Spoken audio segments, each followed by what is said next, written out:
Yung mga riders, oh. Diba? Yan ang ano, 25cc club. Kasi 25cc lang pwede dumaan dito eh.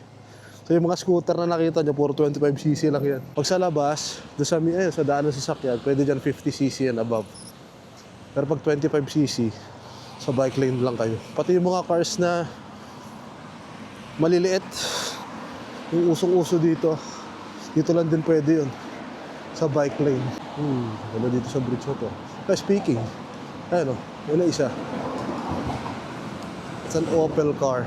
Kasi yung mga ganun sasakyan gamit na gamit dito eh. Lalo sa Amsterdam, kailangan talaga kung kaya mong bumili ng ganyan, mas maganda. Kasi unang-una electric na siya. Kahit saan namang kanto doon may saksakan. Tapos maliit. O, pwede mo siya i-park kahit saan. Diba? Actually, ang park na nila dyan hindi pa ganun eh. Puro paloob. Kaso nga lang, syempre, ang ano naman dyan, mahal. I think 10,000 euros na ata isa nun. And up. Depende sa ano syempre.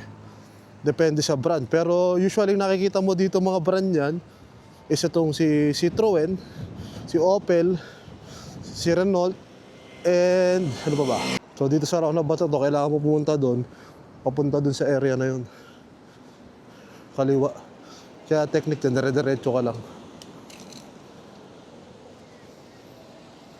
Kaya titigil naman yung mga yan eh. Basta kailangan naka-point ka para alam nila kung saan pupunta. Okay. Easy roundabout. Alright.